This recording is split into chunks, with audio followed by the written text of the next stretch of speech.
ಎಲ್ರಿಗೂ ನಮಸ್ಕಾರ. ನಾನು ಮುರಳೀಧರ ಕೆಡಿ, ಅರ್ಥಶಾಸ್ತ್ರ ಸಹಾಯಕ ಪ್ರಾಧ್ಯಾಪಕ, ಮಹಿಳಾ ಸರ್ಕಾರಿ ಪ್ರಥಮ ದರ್ಜೆ ಕಾಲೇಜು ಹಾಸನ.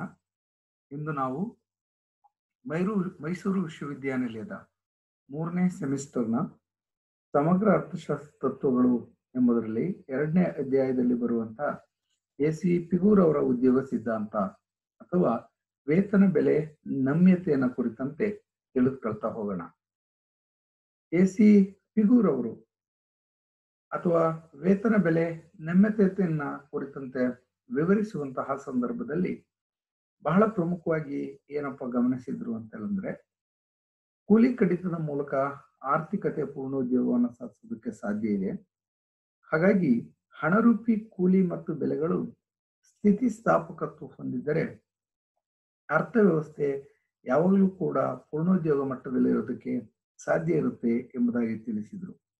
ಅದರಿಂದ ಕೂಲಿ ದರಗಳನ್ನ ಹೆಚ್ಚು ಕಡಿಮೆ ಮಾಡೋದ್ರ ಮೂಲಕ ನಿರುದ್ಯೋಗಿಗಳಿಗೆ ಉದ್ಯೋಗಾವಕಾಶಗಳನ್ನು ಒದಗಿಸಿಕೊಟ್ಟು ಆ ಮೂಲಕ ಪೂರ್ಣೋದ್ಯೋಗವನ್ನು ಸಾಧಿಸಬಹುದು ಎಂಬುದಾಗಿ ಹೇಳಿದರು. ಈ ರೀತಿ ವಿವರಿಸುವಂತಹ ಸಂದರ್ಭದಲ್ಲಿ ಅವರು ಬಹಳ ಮುಖ್ಯವಾಗಿ ಹೇಳಿದ್ದೇನಪ್ಪಾ ಅಂತಂದ್ರೆ, ಕೂಲಿ ಕಡಿತ ಮಾಡೋದ್ರಿಂದ ನಿರುದ್ಯೋಗ ನಿವಾರಣೆ ಆಗುತ್ತೆ. ಹಣರೂಪಿ ಕೂಲಿ ಮತ್ತು ಬೆಲೆಗಳು ನಮ್ಯತೆ ಹೊಂದಿದ್ದರೆ ಪೂರ್ಣೋದ್ಯೋಗವನ್ನು ಸಾಧಿಸಲು ಸಾಧ್ಯ ಎಂಬುದಾಗಿ ಭಾವಿಸಿದ್ರು. ಹಾಗಾದ್ರೆ ಹೇಗೆ ಕೂಲಿ ಕಡಿತದ ಮೂಲಕ ನಿರುದ್ಯೋಗವನ್ನು ನಿವಾರಣೆ ಮಾಡೋದಕ್ಕೆ ಸಾಧ್ಯ ಇರುತ್ತೆ ಅಂತಂದ್ರೆ, ಯಾವಾಗ ಕೂಲಿಯನ್ನ ಕಡಿಮೆ ಮಾಡ್ತಾ ಹೋಗ್ತಾರೆ ಅಂತಹ ಸಂದರ್ಭದಲ್ಲಿ ಉತ್ಪಾದನಾ ವೆಚ್ಚ ಕಡಿಮೆ ಆಗ್ತಾ ಹೋಗುತ್ತೆ. ಉತ್ಪಾದನಾ ವೆಚ್ಚ ಕಡಿಮೆ ಆದ್ರೆ ಬೆಲೆಗಳು ಕಡಿಮೆ ಆಗ್ತಾ ಹೋಗುತ್ತೆ. ಬೆಲೆಗಳು ಕಡಿಮೆ ಆಗ್ತಾ ಹೋದ್ರೆ ವಸ್ತುಗಳಿಗೆ ಬೇಡಿಕೆ ಹೆಚ್ಚುತ್ತೆ. ವಸ್ತುಗಳಿಗೆ ಬೇಡಿಕೆ ಹೆಚ್ಚಿದಾಗ ಹೆಚ್ಚು ವಸ್ತುಗಳನ್ನ ಉತ್ಪಾದನೆ ಮಾಡಬೇಕಾಗತ್ತೆ. ಆ ಹೆಚ್ಚು ವಸ್ತುಗಳನ್ನು ಉತ್ಪಾದನೆ ಮಾಡಬೇಕಾದ್ರೆ ಹೆಚ್ಚು ಜನರನ್ನ ಕೆಲಸಕ್ಕೆ ನೇಮಿಸ್ಕೊಳ್ಬೇಕಾಗತ್ತೆ. ಈ ರೀತಿ ನೇಮಿಸ್ಕೊಳ್ತಾ ಹೋದ್ರೆ ಅಂತಹ ಸಂದರ್ಭದಲ್ಲಿ ನಿರುದ್ಯೋಗ ನಿವಾರಣೆಯಾಗಿ ಪೂರ್ಣೋದ್ಯೋಗ ತಲುಪುತ್ತೆ ಅಂತೇಳಿ. ಹೀಗೆ ಕೂಲಿ ದರಗಳನ್ನ ಕಡಿಮೆ ಮಾಡೋದ್ರ ಮೂಲಕ ಆರ್ಥಿಕತೆಯಲ್ಲಿ ಪೂರ್ಣೋದ್ಯೋಗವನ್ನು ಸಾಧಿಸೋದಕ್ಕೆ ಸಾಧ್ಯ ಇದೆ ಅಂತ ಹೇಳಿದ್ರು.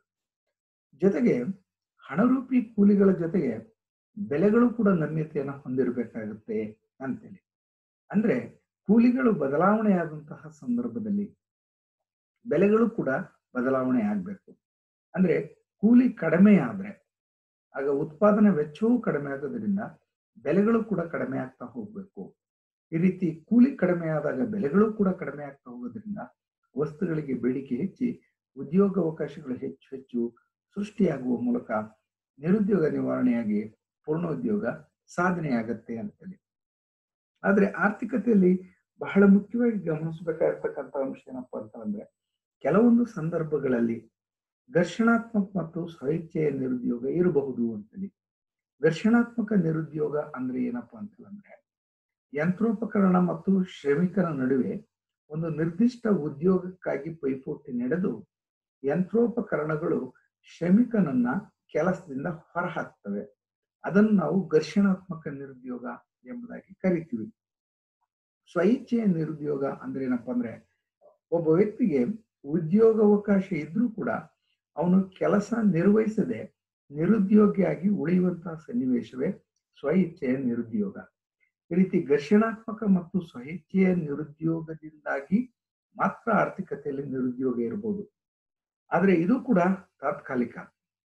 ಬದಲಾಗಿ ಯಾವಾಗ ಕೂಲಿಯ ದರಗಳನ್ನ ಕಡಿಮೆ ಮಾಡ್ತಾ ಹೋಗ್ತೀವಿ ಅಂತಹ ಸಂದರ್ಭದಲ್ಲಿ ಇಲ್ಲಿ ಬದಲಾವಣೆಗಳನ್ನ ಮಾಡಿಕೊಂಡು ಉದ್ಯೋಗಾವಕಾಶಗಳನ್ನು ಹೆಚ್ಚೋದಕ್ಕೆ ಸಾಧ್ಯ ಇರುತ್ತೆ ಎಂಬುದಾಗಿ ಎ.ಸಿ. ಪಿಗೂರ್ ಅವರು ಹೇಳ್ತಾ ಹೋಗ್ತಾರೆ ಅಂತೇಳಿ. ಜೊತೆಗೆ ಬಹಳ ಮುಖ್ಯವಾಗಿ ಏನಪ್ಪಾ ಅಂತಂದ್ರೆ, ಉತ್ಪಾದನಾ ತಂತ್ರ ಮತ್ತು ಬೇಡಿಕೆಯಲ್ಲಿನ ಬದಲಾವಣೆಯಿಂದಾಗಿಯೂ ಕೂಡ ನಿರುದ್ಯೋಗ ಸಂಭವಿಸಬಹುದು. ಆದ್ರೆ ಇದು ತಾತ್ಕಾಲಿಕ ಅಂತ ಹೇಳ್ತಾರೆ. ಅಂದ್ರೆ ಉತ್ಪಾದನಾ ತಂತ್ರ ಅಂದ್ರೆ ತಾಂತ್ರಿಕ ಜ್ಞಾನದಲ್ಲಿ ಬದಲಾವಣೆ. ಇನ್ನೊಂದು ಅರ್ಥದಲ್ಲಿ ನಾವು ಏನಪ್ಪ ಹೇಳ್ತೀವಿ ಅಂದ್ರೆ, ಬೇಡಿಕೆಯಲ್ಲಿನ ಬದಲಾವಣೆಯಿಂದಾಗಿಯೂ ಕೂಡ ನಿರುದ್ಯೋಗ ಸಂಭವಿಸಬಹುದು ಅಂತ. ವಸ್ತುಗಳಿಗೆ ಬೇಡಿಕೆ ಕಡಿಮೆಯಾಗಿ ಆ ಮೂಲಕ ಹೆಚ್ಚು ಉತ್ಪಾದನೆ ಆಗದಲ್ಲಿ ನಿರುದ್ಯೋಗ ಸಂಭವಿಸಬಹುದು. ಆದ್ರೆ ಇದು ತಾತ್ಕಾಲಿಕ.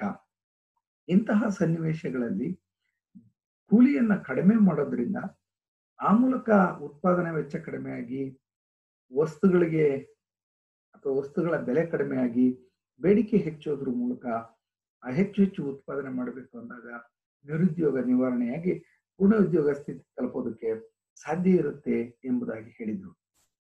ಇದ್ರ ಜೊತೆಗೆ ಪಿಗೂರ್ ಅವರು ಇನ್ನು ಕೆಲವು ಸಂದರ್ಭಗಳಲ್ಲಿ ನಿರುದ್ಯೋಗ ಸೃಷ್ಟಿಯಾಗಬಹುದು ಅಂತ ಹೇಳಿದ್ರು.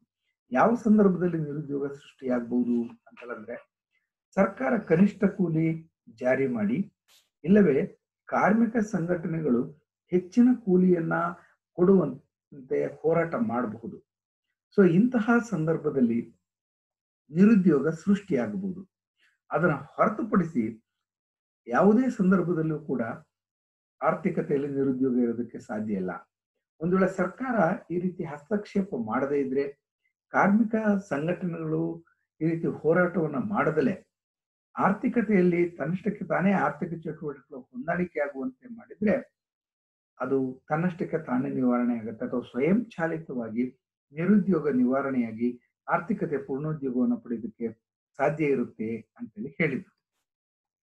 ಸೊ ಈ ರೀತಿ ಒಂದು ಕೂಲಿ ಕಡಿತದ ಮೂಲಕ ಹಣರೂಪಿ ಕೂಲಿ ಮತ್ತು ಬೆಲೆಗಳಲ್ಲಿನ ನಮ್ಯತೆಯನ್ನ ಹೊಂದೋದ್ರ ಮೂಲಕ ಆರ್ಥಿಕತೆ ಪೂರ್ಣೋದ್ಯೋಗವನ್ನ ಸಾಧಿಸೋದಕ್ಕೆ ಸಾಧ್ಯ ಇದೆ ಎಂಬುದನ್ನ ಪಿಗೂರ್ ಅವರು ವಿವರಿಸಿದ್ದಾರೆ. ಇದನ್ನೇ ಒಂದು ರೇಖಾಚಿತ್ರದ ಮೂಲಕ ಮುಂದಿನಂತೆ ವಿವರಿಸಬಹುದಾಗಿದೆ ಅಂತೇಳಿ. ಇಲ್ಲಿ 3 ರೇಖಾಚಿತ್ರಗಳಿದೆ. ಸೊ ಮೊದಲನೇ ರೇಖಾಚಿತ್ರ ನಾವು ಎ ಎಂಬುದಾಗಿ ಕರಿತೀವಿ. ಈ ಎ ರೇಖಾಚಿತ್ರದಲ್ಲಿ ನೈಜ ಕೂಲಿಯನ್ನ ತೋರಿಸಲಾಗಿದೆ. ಅದೇ ರೀತಿ ಬಿ ರೇಖಾಚಿತ್ರದಲ್ಲಿ ಆದಾಯವನ್ನ ತೋರಿಸಲಾಗಿದೆ. ಹಾಗೆ ಸಿ ರೇಖಾಚಿತ್ರದಲ್ಲಿ ಬಡ್ಡಿಯ ದರವನ್ನ ತೋರಿಸಲಾಗಿದೆ. ಈಗ ರೇಖಾಚಿತ್ರ ಎನಲ್ಲಿ ಡಿಡಿ ಬೇಡಿಕೆಯನ್ನು ತೋರಿಸ್ತಾ ಇದೆ, ಎಸ್ ಶ್ರಮದ ನೀಡಿಕೆಯನ್ನ ತೋರಿಸ್ತಾ ಇದೆ. ಸೊ ಶ್ರಮದ ಬೇಡಿಕೆ ಮತ್ತು ನೀಡಿಕೆಗಳೆರಡೂ ಕೂಡ ಈ ಬಿಂದುವಿನಲ್ಲಿ ಸಮತೋಲನವನ್ನ ಹೊಂದಿದೆ. ಸೊ ಇಂತಹ ಸಂದರ್ಭದಲ್ಲಿ ನಾವು OQ1 ಪ್ರಮಾಣದ ಉತ್ಪಾದನೆಯನ್ನ ನೋಡ್ತೀವಿ. ಇದನ್ನ ನಾವು ಪೂರ್ಣೋದ್ಯೋಗ ಮಟ್ಟದಲ್ಲಿರ್ತಕ್ಕಂಥ ನೈಜ ಕೂಲಿ ಎಂಬುದಾಗಿ ಹೇಳ್ತೀವಿ. ಒಂದು ವೇಳೆ ಏನಾದ್ರೂ ನೈಜ ಕೂಲಿಯ ಪ್ರಮಾಣ WRP1 ಅಷ್ಟಿದ್ರೆ ಆಗ ಶ್ರಮದ ಬೇಡಿಕೆ ಡಿ ನಲ್ಲಿರುತ್ತೆ. ಆದ್ರೆ ಶ್ರಮದ ಪೂರೈಕೆ ಮಾತ್ರ, ಶ್ರಮದ ಪೂರೈಕೆ ಎಲ್ಲಿರುತ್ತೆ ಅನ್ನೋದಾದ್ರೆ ಶ್ರಮದ ಪೂರೈಕೆ ಇಲ್ಲಿ S1 ನಲ್ಲಿರುತ್ತೆ. ಯಾಕೆ ಅಂತಂದ್ರೆ ಇಲ್ಲಿ ಶ್ರಮಕ್ಕೆ ದೊರೆತಿರ್ತಕ್ಕಂಥ ಕೂಲಿ ಹೆಚ್ಚಿರೋದ್ರಿಂದ ಶ್ರಮದ ಪೂರೈಕೆ ಹೆಚ್ಚಿದೆ, ಕೂಲಿ ಹೆಚ್ಚಾಗಿದ್ರಿಂದ ಬೇಡಿಕೆ ಕಮ್ಮಿ ಇದೆ.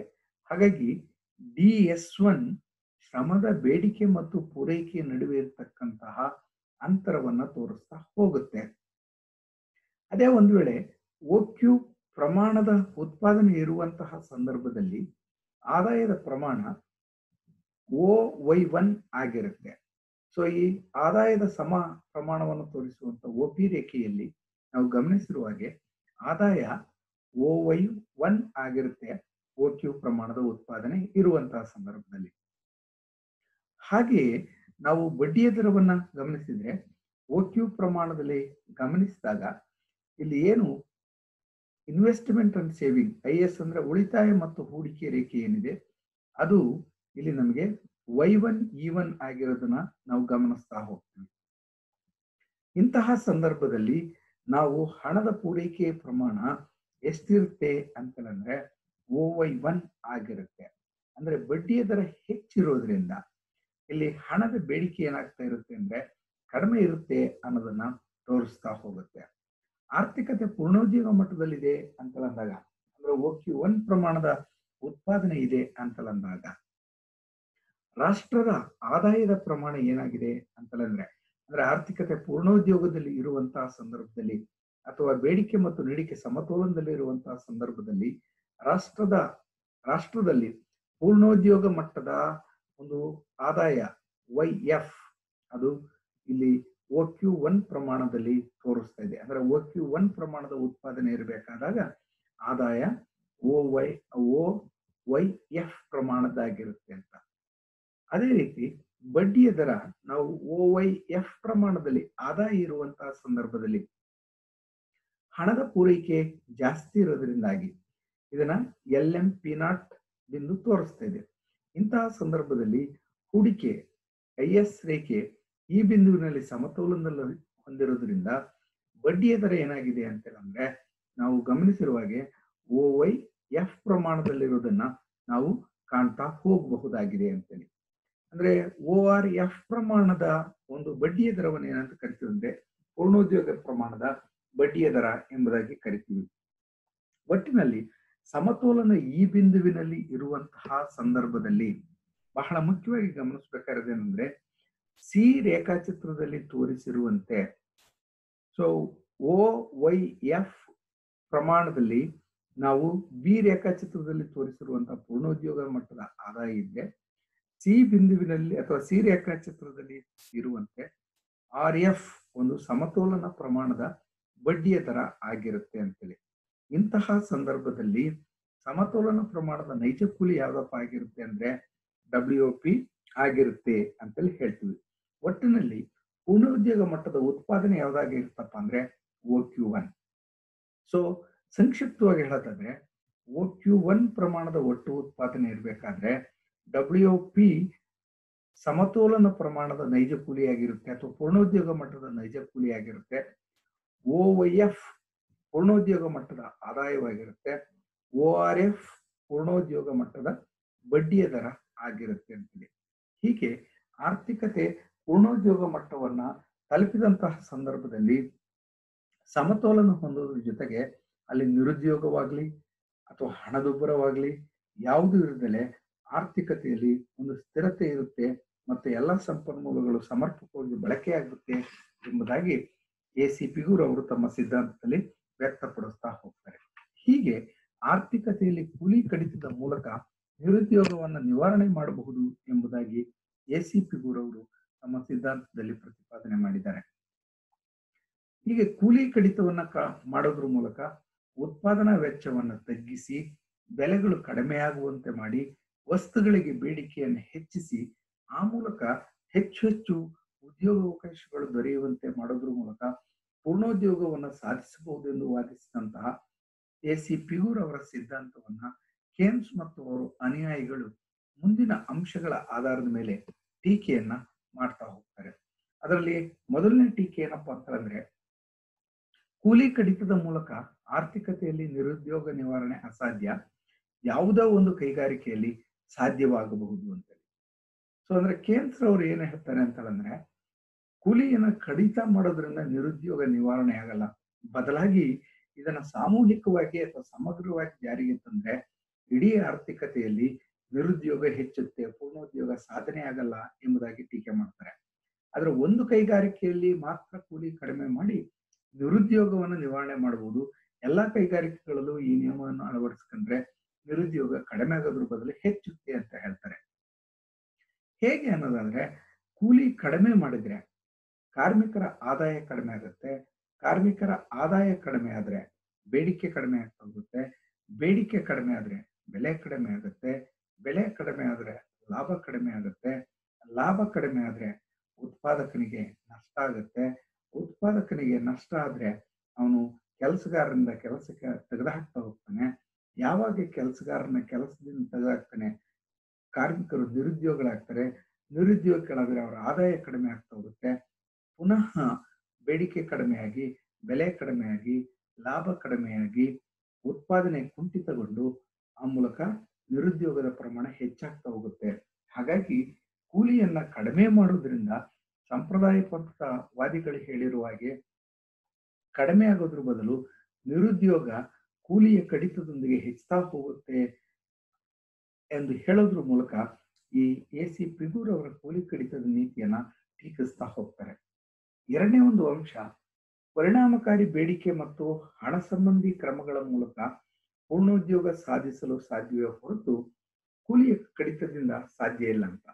ಸೊ ಪರಿಣಾಮಕಾರಿ ಬೇಡಿಕೆ ಅಂತಂದ್ರೆ ವಾಸ್ತವಿಕವಾಗಿ ಜನರ ಕೊಳ್ಳುವ ಶಕ್ತಿಯನ್ನು ಹೆಚ್ಚಿಸಬೇಕು.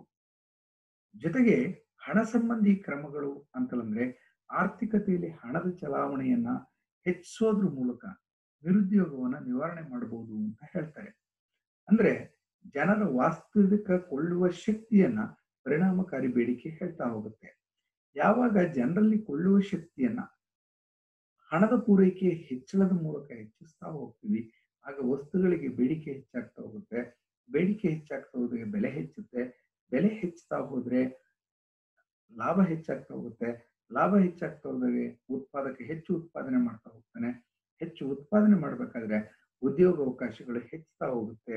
ಈ ಮೂಲಕ ಆರ್ಥಿಕತೆಯಲ್ಲಿ ನಿರುದ್ಯೋಗ ನಿವಾರಣೆಯಾಗಿ ಪೂರ್ಣೋದ್ಯೋಗ ಸಾಧನೆಯಾಗುತ್ತೆ.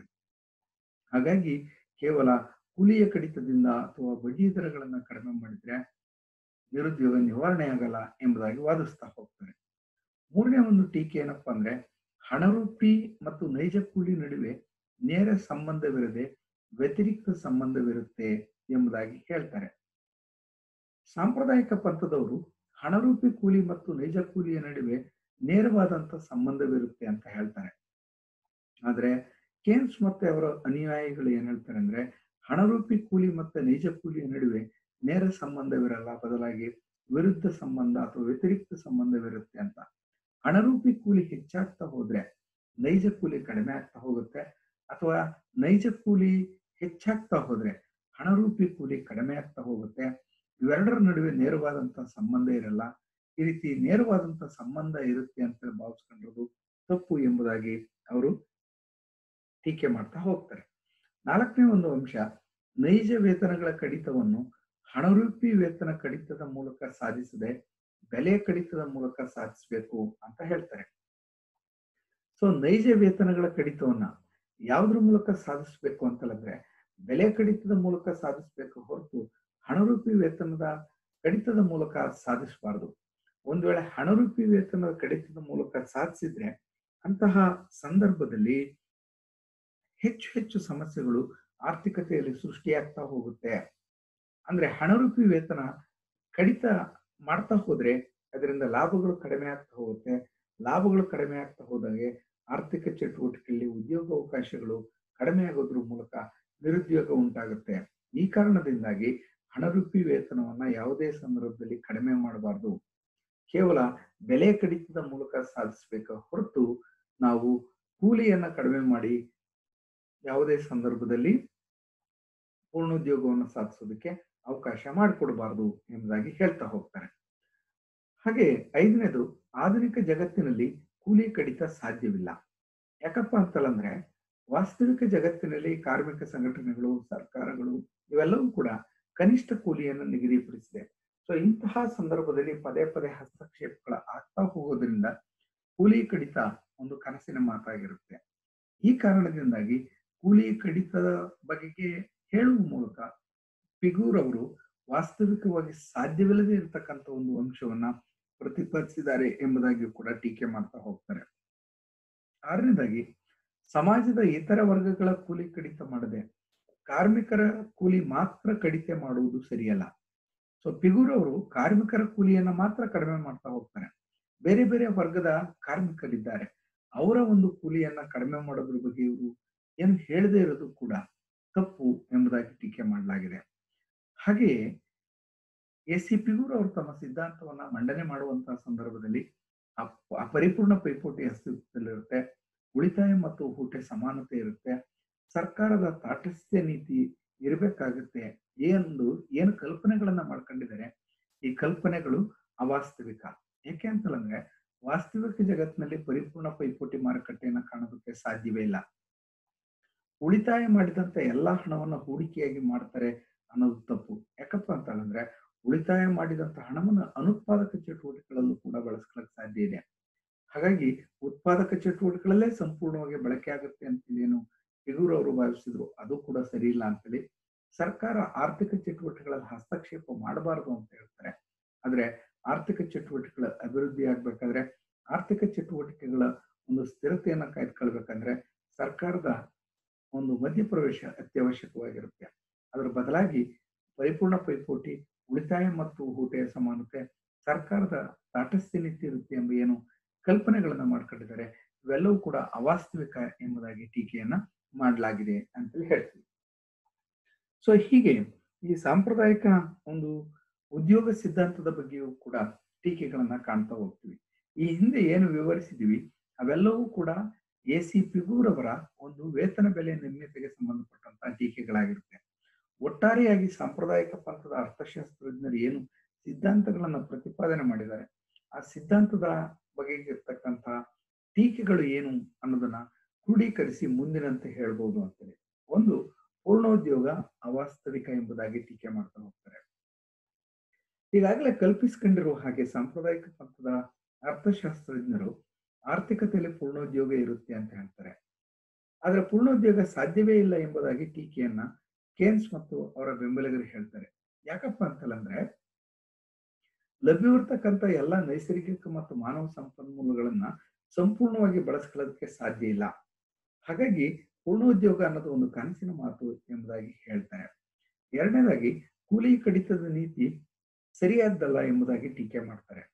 ಕೂಲಿ ಕಡಿತ ಮಾಡೋದ್ರಿಂದ ಆರ್ಥಿಕತೆ ಚಟುವಟಿಕೆಗಳು ಕೆಳಮಟ್ಟಕ್ಕೆ ಕುಸಿಯೋದ್ರ ಮೂಲಕ ನಿರುದ್ಯೋಗ ಹೆಚ್ಚುತ್ತೆ, ಬದಲಾಗಿ ನಿರುದ್ಯೋಗ ನಿವಾರಣೆ ಆಗುತ್ತೆ ಅನ್ನೋದು ತಪ್ಪು ಎಂಬುದಾಗಿ ಅವರು ಕೆಲವೊಂದು ವಾಸ್ತವಿಕ ಅಥವಾ ನೈಜ ದೃಷ್ಟಾಂತಗಳ ಮೂಲಕ ವಿವರಿಸುವುದರ ಮೂಲಕ ಕೂಲಿ ಕಡಿತದ ನೀತಿ ಸರಿಯಲ್ಲ ಎಂಬುದನ್ನು ಟೀಕೆ ಮಾಡ್ತಾ ಹೋಗ್ತಾರೆ. ಮೂರನೇದಾಗಿ ತಾಟಸ್ಥ್ಯ ನೀತಿ, ಲೇಸರ್ ಪಾಲಿಸಿ, ಅಂದ್ರೆ ಸರ್ಕಾರ ಆರ್ಥಿಕ ಚಟುವಟಿಕೆಗಳಲ್ಲಿ ಹಸ್ತಕ್ಷೇಪ ಮಾಡಬಾರದು ಅಂತೇಳಿ ಕಲ್ಪಿಸ್ಕೊಂಡಿದ್ದಾರೆ. ಆದ್ರೆ ಸರ್ಕಾರದ ಹಸ್ತಕ್ಷೇಪವಿಲ್ಲದೆ ಇವತ್ತು ಆರ್ಥಿಕ ಅಭಿವೃದ್ಧಿ ಸಾಧ್ಯವಿಲ್ಲ ಎಂಬುದು ಎಲ್ಲರಿಗೂ ಕೂಡ ಗೊತ್ತಿರುವಂತಹ ಅಂಶ. ಜೊತೆಗೆ ಹಲವಾರು ರೀತಿಯ ಅಭಿವೃದ್ಧಿ ಕಾರ್ಯಕ್ರಮಗಳಾಗ್ತಿರೋದು ಸರ್ಕಾರದ ಹಸ್ತಕ್ಷೇಪದ ಮೂಲಕ. ಹಾಗಾಗಿ ತಾಟಸ್ಥ್ಯ ನೀತಿ ಇರಬೇಕು ಎಂಬುದು ಕೂಡ ಸರಿಯಲ್ಲ ಎಂಬುದಾಗಿ ಟೀಕೆ ಮಾಡ್ತಾರೆ. ನಾಲ್ಕನೇದು ಮಾರುಕಟ್ಟೆ ನಿಯಮ ಸರಿಯಲ್ಲ, ಅಂದ್ರೆ ನೀಡಿಕೆ ತನ್ನದೇ ಆದಂತ ಬೇಡಿಕೆಯನ್ನ ಸೃಷ್ಟಿಸಿಕೊಳ್ಳುತ್ತೆ ಅನ್ನೋದು ತಪ್ಪು. ಬದಲಾಗಿ ಯಾಕೆಂದ್ರೆ ಆರ್ಥಿಕತೆಯಲ್ಲಿ ಉತ್ಪಾದನೆಯಾದಂತಹ ವಸ್ತುಗಳಿಗೆ ದೊರೆಯುವಂತ ಆದಾಯವೆಲ್ಲವನ್ನೂ ಕೂಡ ವಸ್ತುಗಳನ್ನು ಕೊಳ್ಳೋದಕ್ಕೆ ಬಳಸಲ್ಲ, ಬದಲಾಗಿ ಉಳಿತಾಯ ಮಾಡ್ತಾ ಹೋಗ್ತಾರೆ. ಈ ಕಾರಣದಿಂದಾಗಿ ನೀಡಿಕೆ ಮತ್ತು ಬೇಡಿಕೆ ನಡುವೆ ಅಂತರ ಸಂಭವಿಸುತ್ತೆ. ಹಾಗಾಗಿ ನೀಡಿಕೆ ತನ್ನದೇ ಆದಂತ ಬೇಡಿಕೆಯನ್ನು ಸೃಷ್ಟಿಸಿಕೊಳ್ಳುತ್ತೆ ಅನ್ನೋದು ಕೂಡ ತಪ್ಪು ಎಂಬುದಾಗಿ ಟೀಕೆ ಮಾಡಲಾಗಿದೆ. ಐದನೇದಾಗಿ ಬಡ್ಡಿಯ ದರದ ಪಾತ್ರ ಅಂತ. ಉಳಿತಾಯ ಮತ್ತು ಹೂಡಿಕೆಯ ನಡುವೆ ಬಡ್ಡಿಯ ದರ ಸಮತೋಲನ ತರುತ್ತೆ ಎಂಬುದಾಗಿ ವಾದಿಸ್ತಾರೆ. ಅದರ ಬದಲಾಗಿ ಉಳಿತಾಯ ಮತ್ತು ಹೂಡಿಕೆಯ ನಡುವೆ ಬಡ್ಡಿಯ ದರ ಸಮತೋಲನವನ್ನು ತರದೆ ಆದಾಯ ಅದನ್ನು ಸಮತೋಲನಕ್ಕೆ ತರುತ್ತೆ ಎಂಬುದಾಗಿ ಕೇನ್ಸ್ ಮತ್ತು ಅವರ ಬೆಂಬಲಿಗರು ಹೇಳೋದ್ರ ಮೂಲಕ ಬಡ್ಡಿಯ ದರ ಸಮತೋಲನ ತರುತ್ತೆ ಎಂಬ ಸಂಪ್ರದಾಯ ಪಂಥದವರ ವಾದವನ್ನ ಟೀಕೆ ಮಾಡ್ತಾ ಹೋಗ್ತಾರೆ. ಆರನೇದಾಗಿ ಸಾಂಪ್ರದಾಯ ಪಂಥದ ಸಿದ್ಧಾಂತ ದೀರ್ಘಾವಧಿಯ ವಿಶ್ಲೇಷಣೆಯನ್ನ ಒಳಗೊಂಡಿದೆ, ಅಂದ್ರೆ ಆರ್ಥಿಕತೆ ದೀರ್ಘಾವಧಿಯಲ್ಲಿ ಸಮತೋಲನವನ್ನು ಸಾಧಿಸ್ತದೆ ಎಂಬುದಾಗಿ ಹೇಳ್ತಾರೆ. ಇದಕ್ಕೆ ಕೇನ್ಸ್ ರವರು ದೀರ್ಘಾವಧಿ ಎಂಬುದು ಅಪ್ರಸ್ತುತ, ಏಕೆಂದ್ರೆ ದೀರ್ಘಾವಧಿಯಲ್ಲಿ ನಾವೆಲ್ಲರೂ ಕೂಡ ಇರೋದೇ ಇಲ್ಲ. ಹಾಗಾಗಿ ಅಲ್ಪಾವಧಿಯ ಸಮಸ್ಯೆಗಳಿಗೆ ನಾವು ಹೆಚ್ಚು ಆದ್ಯತೆಯನ್ನು ಮಾಡೋದ್ರ ಮೂಲಕ ಜನರ ಒಂದು ಅಗತ್ಯತೆಗಳನ್ನು ಪೂರೈಸಬೇಕಾಗತ್ತೆ. ಈ ರೀತಿ ದೀರ್ಘಾವಧಿಯ ಒಂದು ವಿಶ್ಲೇಷಣೆಯನ್ನ ಅಥವಾ ದೀರ್ಘಾವಧಿಗೆ ಸಂಬಂಧಪಟ್ಟ ಚಟುವಟಿಕೆಗಳನ್ನು ಹೇಳಿರುವುದು ಸರಿಯಲ್ಲ ಎಂಬುದಾಗಿ ಟೀಕೆ ಮಾಡ್ತಾ ಹೋಗ್ತಾರೆ. ನೆಕ್ಸ್ಟ್ ಏಳನೇದಾಗಿ ಅವಾಸ್ತವಿಕ ಕಲ್ಪನೆ ಅಂತೇಳಿ, ಅಂದ್ರೆ ಪೂರ್ಣೋದ್ಯೋಗ ಇರುತ್ತೆ, ಪರಿಪೂರ್ಣ ಪೈಪೋಟಿ ಇರುತ್ತೆ, ಉಳಿತಾಯ ಮತ್ತು ಹೂಡಿಕೆ ನಡುವೆ ಸಮತೋಲನ ಇರುತ್ತೆ, ಇವೆಲ್ಲವೂ ಕೂಡ ಅವಾಸ್ತವಿಕ ಕಲ್ಪನೆಗಳು ಎಂಬುದಾಗಿ ಕೂಡ ಟೀಕೆ ಮಾಡಲಾಗಿದೆ. ನಂತರ ಆರ್ಥಿಕತೆ ಸ್ವಯಂಚಾಲಿತ ಹೊಂದಾಣಿಕೆಯನ್ನು ಹೊಂದುತ್ತೆ ಎಂದು ಭಾವಿಸಿಕೊಳ್ಳಲಾಗಿದೆ. ಯಾವುದೇ ಆರ್ಥಿಕತೆ ಪ್ರಸ್ತುತದಲ್ಲಿ ಸ್ವಯಂಚಾಲಿತ ಹೊಂದಾಣಿಕೆಯನ್ನು ಹೊಂದ್ತಾ ಇಲ್ಲ. ಒಂದು ವೇಳೆ ಸ್ವಯಂಚಾಲಿತ ಹೊಂದಾಣಿಕೆಯನ್ನು ಹೊಂದುವಂತಿದ್ರೆ ಆರ್ಥಿಕತೆಯ ಏರಿಳಿತಗಳು ಇರ್ತಿರ್ಲೇ ಇಲ್ಲ. ಮುಗ್ಗಟ್ಟಾಗ್ಲಿ, ಹಣದುಬ್ಬರವಾಗಿರ್ಲಿ, ನಿರುದ್ಯೋಗ ಆಗಲಿ, ಈ ರೀತಿಯ ಸಮಸ್ಯೆಗಳು ಇರ್ತಾ ಇರಲಿಲ್ಲ. ಬದಲಾಗಿ ಸ್ವಯಂಚಾಲಿತ ಹೊಂದಾಣಿಕೆ ಸಾಧ್ಯವಿಲ್ಲದೆ ಇರೋದ್ರಿಂದಾಗಿ ಇವತ್ತು ಆರ್ಥಿಕತೆಯಲ್ಲಿ ಹಲವು ರೀತಿಯ ಸಮಸ್ಯೆಗಳು ಸೃಷ್ಟಿಯಾಗ್ತಿದೆ. ಈ ಕಾರಣದಿಂದಾಗಿ ಸರ್ಕಾರ ಆರ್ಥಿಕ ಚಟುವಟಿಕೆಗಳ ಮೇಲೆ ಹಿಡಿತ ಅಥವಾ ನಿಯಂತ್ರಣವನ್ನು ಹೊಂದೋದ್ರ ಮೂಲಕ ಸಮತೋಲನವನ್ನ ಸಾಧಿಸಬೇಕಾಗುತ್ತೆ ಎಂಬುದಾಗಿ ಈ ಸಾಂಪ್ರದಾಯಿಕ ಉದ್ಯೋಗ ಸಿದ್ಧಾಂತವನ್ನ ಟೀಕೆ ಮಾಡ್ತಾ ಹೋಗ್ತಾರೆ ಅಂತೇಳಿ. ಸೊ ಈ ರೀತಿ ಟೀಕೆಗಳಿದ್ರೂ ಕೂಡ ಸಾಂಪ್ರದಾಯಿಕ ಉದ್ಯೋಗ ಸಿದ್ಧಾಂತ ಆರ್ಥಿಕತೆಯಲ್ಲಿ ಹೇಗೆ ಪೂರ್ಣೋದ್ಯೋಗವನ್ನ ಸಾಧಿಸಬಹುದು, ನಿರುದ್ಯೋಗಕ್ಕೆ ಪರಿಹಾರಗಳನ್ನ ಕಂಡುಹಿಡಿಯಬಹುದು ಎಂಬುದನ್ನು ವಿವರಿಸುವಲ್ಲಿ ಯಶಸ್ವಿಯಾಗಿದೆ ಎಂಬುದಾಗಿ ಹೇಳಬಹುದು. ಒಟ್ಟಾರೆಯಾಗಿ ಬಹಳ ಪ್ರಮುಖವಾಗಿ ಸಾಂಪ್ರದಾಯಿಕ ಉದ್ಯೋಗದ ಸಿದ್ಧಾಂತದ ಪ್ರತಿಪಾದಕರು ನಿರುದ್ಯೋಗಕ್ಕೆ 3 ರೀತಿಯ ಪರಿಹಾರಗಳನ್ನು ಸೂಚಿಸ್ತಾರೆ. ಆ 3 ರೀತಿಯ ಪರಿಹಾರಗಳ ಮೂಲಕ ಹೇಗೆ ತಮ್ಮ ಸಿದ್ಧಾಂತವನ್ನ ವಿವರಿಸಿದ್ರು ಎಂಬುದನ್ನ ನಾವು ಮುಂದಿನ ಅಂಶಗಳ ಮೂಲಕ ತಿಳ್ಕೊಳ್ಬಹುದು. ಮೊದಲನೇದಾಗಿ ಕೂಲಿಯ ಕಡಿತ, ಎರಡನೇದಾಗಿ ಬಡ್ಡಿಯ ದರದಲ್ಲಿ ಬದಲಾವಣೆ, ಮೂರನೇದಲ್ಲಿ ಬೆಲೆಗಳಲ್ಲಿ ಬದಲಾವಣೆ. ಇವು ಸಾಂಪ್ರದಾಯಿಕ ಸಿದ್ಧಾಂತದ ಅಥವಾ ಸಾಂಪ್ರದಾಯಿಕ ಸಿದ್ಧಾಂತದವರು ನಿರುದ್ಯೋಗಕ್ಕೆ ಸೂಚಿಸಿದಂತಹ ಪರಿಹಾರಗಳು. ಈ 3 ಅಂಶಗಳು ಹೇಗೆ ಸಹಕಾರಿಯಾಗಿರುತ್ತೆ ಎಂಬುದನ್ನ ನಾವು ಒಂದೊಂದೇ ಅಂಶಗಳನ್ನ ವಿವರಿಸ್ತಾ ಹೋಗ್ಬೋದು. ಮೊದಲನೇದಾಗಿ ಕೂಲಿಯ ಕಡಿತ ಅಂತ. ಆರ್ಥಿಕತೆಯಲ್ಲಿ ನಿರುದ್ಯೋಗ ಇದ್ದಾಗ ಕೂಲಿಯ ದರಗಳನ್ನ ಕಡಿಮೆ ಮಾಡಿದ್ರೆ ನಿರುದ್ಯೋಗ ತನ್ನಷ್ಟಕ್ಕೆ ತಾನೇ ನಿವಾರಣೆಯಾಗುತ್ತೆ ಎಂಬುದಾಗಿ ವಾದಿಸಿದ್ರು. ಒಂದ್ ವೇಳೆ ಆರ್ಥಿಕತೆಯಲ್ಲಿ ನಿರುದ್ಯೋಗ ಇದೆ ಅಂದ್ರೆ ಆ ಕಾರಣ ಏನಪ್ಪಾ ಅಂತಂದ್ರೆ ಕೂಲಿಯ ದರಗಳು ಹೆಚ್ಚಿರೋದು. ಈ ಹೆಚ್ಚಿರುವಂತಹ ಕೂಲಿಯ ದರಗಳನ್ನ ಕಡಿಮೆ ಮಾಡಿದ್ರೆ ಆರ್ಥಿಕತೆಯಲ್ಲಿ ನಿರುದ್ಯೋಗ ನಿವಾರಣೆ ಆಗ್ತಾ ಹೋಗುತ್ತೆ, ಪೂರ್ಣೋದ್ಯೋಗ ಸ್ಥಾಪನೆ ಆಗುತ್ತೆ ಅಂತ. ಅಂದ್ರೆ ಕೂಲಿಯ ದರಗಳು ಹೆಚ್ಚಿದ್ದಾಗ ಕಡಿಮೆ ಮಾಡಿದ್ರೆ ಉತ್ಪಾದನಾ ವೆಚ್ಚ ಕಡಿಮೆ ಆಗುತ್ತೆ, ವಸ್ತುಗಳ ಬೆಲೆಗಳು ಕಡಿಮೆ ಆಗುತ್ತೆ, ಬೆಲೆಗಳು ಕಡಿಮೆ ಆದಾಗ ಬೇಡಿಕೆ ಹೆಚ್ಚುತ್ತೆ, ಬೇಡಿಕೆ ಹೆಚ್ಚಾದಾಗ ಮತ್ತೆ ಬೆಲೆಗಳು ಹೆಚ್ಚಾಗ್ತಾ ಹೋಗುತ್ತೆ, ಲಾಭ ಹೆಚ್ಚಾಗುತ್ತೆ, ಲಾಭ ಹೆಚ್ಚಾದಾಗ ಹೆಚ್ಚು ಉತ್ಪಾದನೆ ಮಾಡಬೇಕಾಗುತ್ತೆ, ಹೆಚ್ಚು ಉತ್ಪಾದನೆಯನ್ನ ಮಾಡ್ತಾ ಹೋದಾಗೆ ನಾವು ಹೆಚ್ಚು ಜನ ಶ್ರಮಿಕರನ್ನ ಕೆಲಸಕ್ಕೆ ನೇಮಿಸ್ಕೊಳ್ಬೇಕಾಗುತ್ತೆ. ಈ ಹೆಚ್ಚೆಚ್ಚು ಜನ ನಿರುದ್ಯೋಗಗಳನ್ನ ಕೆಲಸಕ್ಕೆ ತೆಗೆದುಕೊಳ್ಳೋದ್ರಿಂದ ಆರ್ಥಿಕತೆ ಪೂರ್ಣೋದ್ಯೋಗವನ್ನು ಸಾಧಿಸೋದಕ್ಕೆ ಸಾಧ್ಯ ಆಗುತ್ತೆ.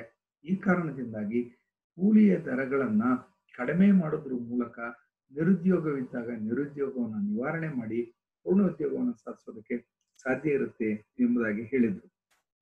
ಅದೇ ರೀತಿ ಸ್ವಇಚ್ಛೆ ನಿರುದ್ಯೋಗಕ್ಕೆ ಆರ್ಥಿಕತೆಯಲ್ಲಿ ಅವಕಾಶ ಇರಲ್ಲ. ಸರ್ಕಾರ ಹಸ್ತಕ್ಷೇಪವನ್ನ ಮಾಡಬಾರ್ದು. ಕಾರ್ಮಿಕ ಸಂಘಟನೆಗಳು ಕೂಲಿ ನಿರ್ಧಾರದಲ್ಲಿ ಮಧ್ಯಪ್ರವೇಶವನ್ನ ಮಾಡಬಾರ್ದು. ಆ ರೀತಿ ಇದ್ರೆ ಖಂಡಿತವಾಗಿಯೂ ಕೂಡ ಕೂಲಿ ಕಡಿತದ ನೀತಿಯ ಮೂಲಕ ಆರ್ಥಿಕತೆಯಲ್ಲಿ ನಿರುದ್ಯೋಗವನ್ನು ನಿವಾರಣೆ ಮಾಡಿ ಪೂರ್ಣೋದ್ಯೋಗವನ್ನ ಸಾಧಿಸಬಹುದು ಎಂಬುದಾಗಿ ಎಸಿಪಿಬಿ, ಜೆಪಿಸಿ ಮೊದಲಾದವರು ಪ್ರತಿಪಾದನೆ ಮಾಡ್ತಾ ಹೋಗ್ತಾರೆ. ಎರಡನೇ ಒಂದು ಅಂಶ ಬಡ್ಡಿಯ ದರದಲ್ಲಿ ಬದಲಾವಣೆಯನ್ನು ಮಾಡೋದ್ರ ಮೂಲಕ ನಿರುದ್ಯೋಗಕ್ಕೆ ಪರಿಹಾರವನ್ನು ಸೂಚಿಸಬಹುದು ಅಂತ. ಸೊ ಅರ್ಥವ್ಯವಸ್ಥೆಯಲ್ಲಿ ಸ್ವಇಚ್ಛೆಯ ನಿರುದ್ಯೋಗ ಇದ್ದಾಗ ಹೂಡಿಕೆಗಿಂತ ಉಳಿತಾಯ ಹೆಚ್ಚಿರುತ್ತದೆ ಅಂತೇಳಿ. ಅಂದ್ರೆ ಅರ್ಥವ್ಯವಸ್ಥೆಯಲ್ಲಿ ಸ್ವಇಚ್ಛೆಯ ನಿರುದ್ಯೋಗ ಇದೆ ಅಂತಂದ್ರೆ ಹೂಡಿಕೆಗಿಂತ ಉಳಿತಾಯ ಹೆಚ್ಚಿರುತ್ತೆ. ಸೊ ಉಳಿತಾಯ ಹೆಚ್ಚಿರೋದ್ರಿಂದ ಬಡ್ಡಿಯ ದರ ಕಡಿಮೆ ಆಗುತ್ತೆ. ಇದರಿಂದಾಗಿ ಹೂಡಿಕೆಗೆ ಉತ್ತೇಜನ ದೊರೆಯೋದ್ರಿಂದ ಹೆಚ್ಚುವರಿ ಉಳಿತಾಯ ಬಳಕೆ ಆಗೋದ್ರಿಂದ ಉಳಿತಾಯ ಮತ್ತು ಹೂಡಿಕೆಯ ನಡುವೆ ಸಮತೋಲನ ಉಂಟಾಗುತ್ತೆ.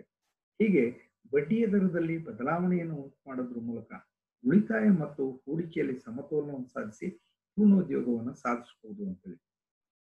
ಅಂದ್ರೆ ಒಟ್ಟಾರೆ ಸಾರಾಂಶ ಎಷ್ಟು, ಯಾವುದೇ ಆರ್ಥಿಕತೆಯಲ್ಲಿ ಸ್ವಇಚ್ಛೆ ನಿರುದ್ಯೋಗ ಇದ್ದಾಗ ಹೂಡಿಕೆಗಿಂತ ಉಳಿತಾಯ ಹೆಚ್ಚಿರುತ್ತೆ ಅಂತ. ಸೊ ಉಳಿತಾಯ ಹೆಚ್ಚಿದೆ ಅಂದ್ರೆ ಏನಾಗಿದೆ, ಬಡ್ಡಿಯ ದರ ಕಡಿಮೆ ಇದೆ ಅಂತ. ಸೊ ಬಡ್ಡಿಯ ದರ ಕಡಿಮೆ ಇದ್ದಾಗ ಬಂಡವಾಳ ಹೂಡುವವರು ಹೆಚ್ಚು ಹೆಚ್ಚು ಬಂಡವಾಳ ಹೂಡ್ತಾರೆ. ಹೆಚ್ಚು ಹೆಚ್ಚು ಬಂಡವಾಳ ಹೂಡಿ ಉತ್ಪಾದನೆ ಹೆಚ್ಚಿಸ್ತಾ ಹೋದಂತೆ ತನ್ನಷ್ಟಕ್ಕೆ ತಾನೇ ಹೆಚ್ಚು ಜನರಿಗೆ ಉದ್ಯೋಗಾವಕಾಶಗಳು ದೊರೆತು ನಿರುದ್ಯೋಗ ನಿವಾರಣೆ ಆಗ್ತಾ ಹೋಗುತ್ತೆ.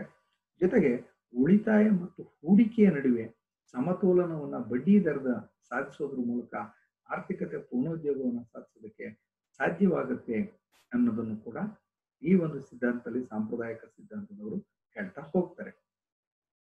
ಮೂರನೇ ಒಂದು ಅಂಶ ನಿರುದ್ಯೋಗಕ್ಕೆ ಹೇಗೆ ಪರಿಹಾರವನ್ನು ಸೂಚಿಸಬಹುದು ಅಂದ್ರೆ ಬೆಲೆಗಳಲ್ಲಿ ಬದಲಾವಣೆಯನ್ನು ಉಂಟು ಮಾಡಿ ನಿರುದ್ಯೋಗಕ್ಕೆ ಪರಿಹಾರವನ್ನು ಸೂಚಿಸಬಹುದು ಎಂಬುದಾಗಿ ಹೇಳಿದ್ರು.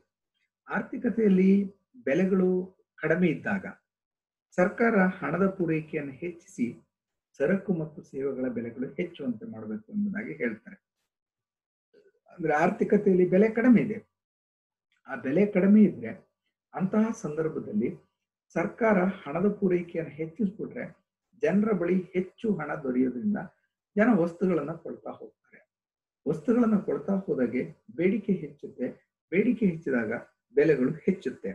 ಹಾಗಾಗಿ ಬೆಲೆಗಳು ಕಡಿಮೆ ಇದ್ದಾಗ ಸರ್ಕಾರ ಹಣದ ಪೂರೈಕೆಯನ್ನು ಹೆಚ್ಚಿಸಿ ಬೆಲೆಗಳು ಹೆಚ್ಚುವಂತೆ ಮಾಡಬೇಕು. ಬೆಲೆಗಳ ಹೆಚ್ಚಳದಿಂದ ಉತ್ಪಾದಕರಿಗೆ ಹೆಚ್ಚು ಲಾಭ ದೊರೆಯೋದ್ರಿಂದ ಅವರು ಹೆಚ್ಚು ಹೆಚ್ಚು ಉತ್ಪಾದನೆ ಮಾಡ್ತಾರೆ. ಹೆಚ್ಚು ಹೆಚ್ಚು ಉತ್ಪಾದನೆ ಮಾಡ್ತಾ ಹೋದಂತೆ ಉದ್ಯೋಗಾವಕಾಶಗಳು ಹೆಚ್ಚಾಗ್ತಾ ಹೋಗುತ್ತೆ. ಉದ್ಯೋಗಾವಕಾಶಗಳು ಹೆಚ್ಚಾಗ್ತಾ ಹೋದಂತೆ ಆರ್ಥಿಕತೆ ಪೂರ್ಣೋದ್ಯೋಗವನ್ನ ತಲುಪುತ್ತಾ ಹೋಗುತ್ತೆ. ಅದರಿಂದ ಆರ್ಥಿಕತೆಯಲ್ಲಿ ಬೆಲೆಗಳಲ್ಲಿ ವ್ಯತ್ಯಾಸವನ್ನ ಉಂಟು ಮಾಡೋದ್ರ ಮೂಲಕ ನಿರುದ್ಯೋಗ ಇದ್ದಾಗ ಪೂರ್ಣೋದ್ಯೋಗವನ್ನು ಸಾಧಿಸಬಹುದು ಎಂಬುದಾಗಿ ಸಾಂಪ್ರದಾಯಿಕ ಪದ್ಧತಿ ಸಿದ್ಧಾಂತದವರು ವಾದಿಸ್ತಾ ಹೋದ್ರು. ಹೀಗೆ ಕೂಲಿಯ ಕಡಿತದ ಮೂಲಕ ಬಡ್ಡಿಯ ದರದಲ್ಲಿ ಬದಲಾವಣೆಯನ್ನು ಮಾಡೋದ್ರ ಮೂಲಕ ಬೆಲೆಗಳಲ್ಲಿ ಬದಲಾವಣೆಯನ್ನು ಉಂಟು ಮಾಡೋದ್ರ ಮೂಲಕ ಆರ್ಥಿಕತೆಯಲ್ಲಿ ಪೂರ್ಣೋದ್ಯೋಗವನ್ನು ಸಾಧಿಸಬಹುದು ಎಂಬುದಾಗಿ ಸಾಂಪ್ರದಾಯಿಕ ಪದ್ಧತಿಯ ಅರ್ಥಶಾಸ್ತ್ರಜ್ಞರು ವಾದಿಸಿದ್ದಾರೆ.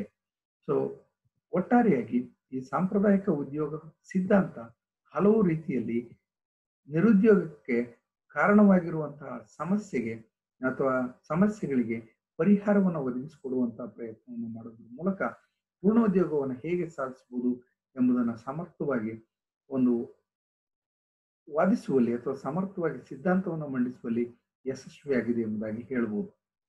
ಆದರೂ 1936 ನಂತರ ಏನು ಆಧುನಿಕ ಅರ್ಥಶಾಸ್ತ್ರಜ್ಞರು ತಮ್ಮ ಸಿದ್ಧಾಂತಗಳನ್ನು ಪ್ರತಿಪಾದನೆ ಮಾಡ್ತಾ ಹೋದ್ರು, ಅವರು ಸಾಂಪ್ರದಾಯಿಕ ಉದ್ಯೋಗ ಸಿದ್ಧಾಂತವನ್ನ ಟೀಕಿಸೋದ್ರ ಮೂಲಕ ಬದಲಾಗಿ ಅದಕ್ಕೆ ವಿರುದ್ಧವಾದಂತಹ ಸನ್ನಿವೇಶಗಳು ಹೇಗೆ ಆರ್ಥಿಕತೆಯಲ್ಲಿ ಪೂರ್ಣೋದ್ಯೋಗವನ್ನ ಸಾಧಿಸ್ತಾ ಇದ್ರು ಕೂಡ ಅಪೂರ್ಣ ಉದ್ಯೋಗದಲ್ಲಿ ಸಮತೋಲನವನ್ನು ಸಾಧಿಸಬಹುದು, ಆರ್ಥಿಕ ಚಟುವಟಿಕೆಗಳಿಗೆ ಒಂದು ಉತ್ತೇಜನವನ್ನ ನೀಡಬಹುದು ಎಂಬುದಾಗಿ ವಿವರಿಸ್ತಾ ಹೋಗುತ್ತೆ.